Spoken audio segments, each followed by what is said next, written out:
আজকে আমি আপনাদেরকে ডায়াবেটিস কমানোর ব্যাপারে 5টি গুরুত্বপূর্ণ টিপস দেব। যে টিপসগুলো আপনি আপনার দৈনন্দিন জীবনে মেনে চললে এবং যে টিপসগুলো প্রয়োগ করলে আপনার ডায়াবেটিস অবশ্যই কমবে।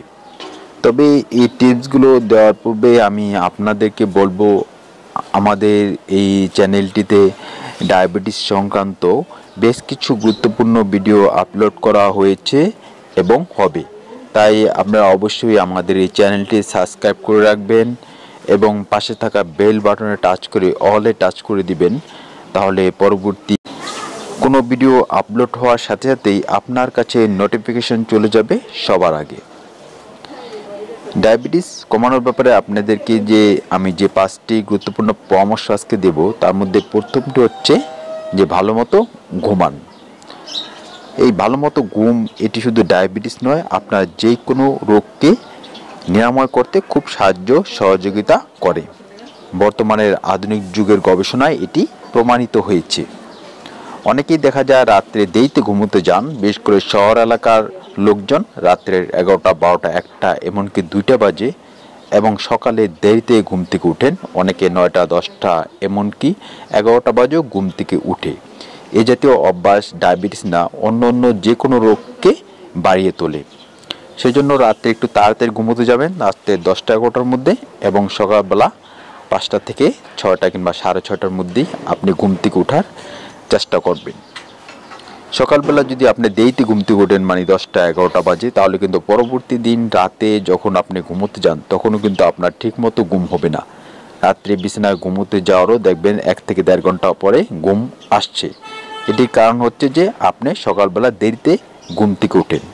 সকালবেলা যখন তাড়াতাড়ি ঘুম থেকে উঠবেন, পরবর্তী দিন যখন ঘুমোতে যাবেন দেখবেন তাড়াতাড়ি আপনার ঘুম এসে যাচ্ছে এবং আপনার ঘুমটাও খুব সঠিকভাবে হয়েছে।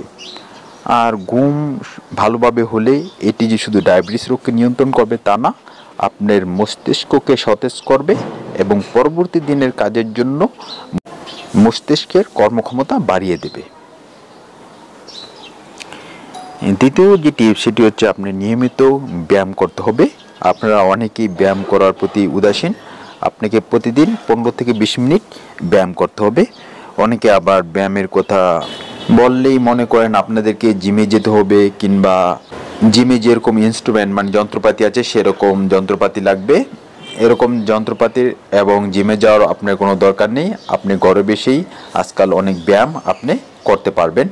আপনি যদি ইউটিউবে গিয়ে সার্চ দেন ঘরে বসে ব্যায়াম কিংবা কোনো যন্ত্রপাতি ছাড়া ব্যায়াম, তাহলে কিন্তু আপনি অনেকগুলো ভিডিও পেয়ে যাবেন এবং সেই ভিডিওতে আপনি অনেক প্রকার ব্যায়ামই আপনি দেখতে পাবেন। তার থেকে পছন্দ মতো 3 থেকে 4টি ব্যায়াম আপনি নিয়মিত করবেন। আর ব্যায়াম করার নিয়ম হচ্ছে এটি আপনি ভরা পেটে করবেন না। যে কোনো খাবার গ্রহণের পূর্বে, সকালবেলা কিংবা বিকালে নাস্তার পূর্বে আপনি 15 থেকে 20 মিনিট করবেন, তারপরে কিছুক্ষণ বিশ্রাম নেবেন এবং তারপর আপনি খাবার গ্রহণ করবেন। এই অভ্যাস আপনার ডায়াবেটিস কমাতে খুবই সহযোগিতা করবে। আপনি যত বেশি নিষ্ক্রিয় জীবনযাপন করবেন আপনার ডায়াবেটিসটা কিন্তু তত বেড়ে যাবে। সেটি হচ্ছে আপনি তাজা খাবার খাবেন। অনেকেই দেখা যায় মানে ভাজা পোড়া খাবার কিংবা বাসি খাবার এগুলো খায় এবং তাজা শাকসবজি, ফলমূল দেখা যায় নিয়মিত খাবার গ্রহণ করা হয় না। সেজন্য আপনি শাকসবজিটা একটু বেশি খাবেন এবং সেগুলো সিজনাল যে শাকসবজি আছে এবং তাজা তাজা যে টাটকা শাকসবজি সেগুলো আপনি নিয়মিত খাবেন। শাকসবজির মধ্যে কিন্তু প্রচুর ভিটামিন রয়েছে এবং রোগ প্রতিরোধ ক্ষমতা রয়েছে। গবেষণায় দেখা গেছে আমাদের এই বাংলাদেশের কিংবা ভারত উপমহাদেশের মানুষের শাকসবজি খাওয়ার যে পরিমাণটা এটি প্রয়োজনের তুলনায় কম। সেজন্য আপনি শাকসবজি বেশি করে খাবেন, তাহলে এটি আপনার রোগ প্রতিরোধ ক্ষমতা বাড়িয়ে দেবে এবং আপনার ডায়াবেটিস ধীরে ধীরে কমে যাবে। তারপর চতুর্থ যে টিপস সেটি হচ্ছে আপনি মেডিটেশন করবেন। ঠিক আছে, মেডিটেশন মানে কোনো একটি বিষয়ে স্থিরভাবে চিন্তা ভাবনা করা এবং এটি আপনার মানসিক চাপ দূর করতে সহযোগিতা করবে। অনেকেই দেখা যায় মানসিক দুশ্চিন্তা, হতাশা এই জাতীয় জটিল সমস্যার মধ্যে আক্রান্ত, মাসের পর মাস তার চলে যায়, কিন্তু সে মানসিক চাপ, হতাশা এসব দূর করতে পারে না। আপনি যদি বেশি মানসিক চাপের মধ্যে থাকেন তাহলে কিন্তু আপনার ডায়াবেটিস কিছুতেই কমবে না। সেজন্য আপনাকে এই কাজটি খুব গুরুত্ব সহকারে করতে হবে। আপনাকে আপনার মানসিক চাপটা অবশ্যই কমাতে হবে এবং হতাশা, দুরাশা এসব দূর করতে হবে।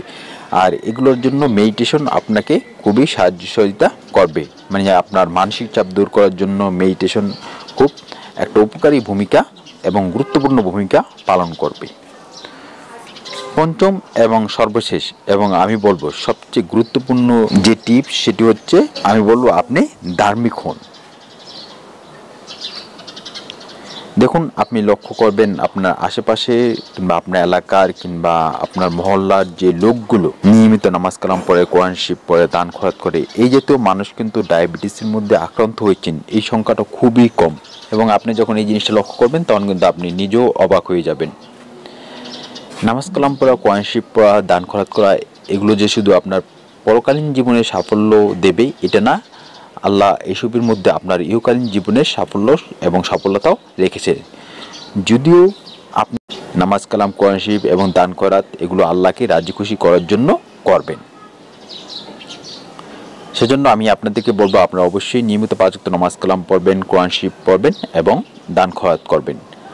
আর আজকাল দেখা যায় অনেকের বাসায় কোরআন শরীফ আছে কিন্তু বাংলা অর্থ সহ কোরআন শরীফ নেই। সেজন্য আপনি অবশ্যই আপনার বাসায় যদি বাংলা অর্থ সহ কোরআন শরীফ না থাকে তাহলে একটি বাংলা অর্থ সহ কোরআন শরীফ আপনি কিনবেন এবং কোরআন শরীফ তেলাওয়াত করার সময় বাংলা অর্থগুলো মাঝে মাঝে দেখবেন। তাহলে এটি আপনার জীবনে বিশেষ প্রভাব বিস্তার করবে। আপনাদের সকলের সুস্থতা কামনা করে আজকের মতো আলোচনা এখানেই শেষ করছি।